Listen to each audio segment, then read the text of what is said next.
આજ રોજ અમારી નાયબ કલેક્ટર પ્રાંત ચોટીલાની ટીમ અને મામલાદાર થાનગઢની સંયુક્ત ટીમ દ્વારા થાનગઢ તાલુકાના નળખંભા ગામે આવેલ ખાનગી સર્વે નંબર 132ની અંદર કે જેના ખાનગી માલિક છે રઘુભાઈ જીવણભાઈ કોળી પટેલ, તેઓને ત્યાં આકસ્મિક તપાસણી કરતાં કુલ 3 કૂવા મળી આવેલ છે અને લાઈવ કૂવાની અંદર જે મજૂરો કામ કરતા હતા એ અંદર હતા અને એ તમામ 12 મજૂરોને રેસ્ક્યુ કરી અને બહાર કાઢવામાં આવેલ છે સહી સલામત રીતે।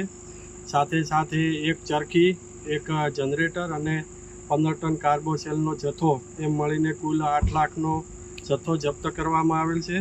તેમજ બાજુમાં આવેલ સરકારી પડતર જમીનની અંદર 2 મોટી સુરંગ મળી આવેલી છે અને આ સુરંગની અંદર પણ મોટા પ્રમાણમાં કાર્બોસેલનું ગેરકાયદેસર ખનન થતું હોવાનું ધ્યાને આવેલ છે। આમાં જે મજૂરો કામ કરતા હતા તે નાસી ગયેલ છે, પરંતુ એની અંદર બકેટ અને ડિટોનેટર જેવા જે એક્સપ્લોઝિવ છે એ મળી આવેલ છે। એ પણ જથ્થો જપ્ત કરી અને આગળની કાયદેસરની કાર્યવાહી હાથ ધરેલ છે। મિત્રો, આવા જ વિડીયો અને શોર્ટ્સ જોવા માટે આજે જ અમારી ન્યૂઝ રૂમ યુટ્યુબ ચેનલને સબસ્ક્રાઇબ કરો।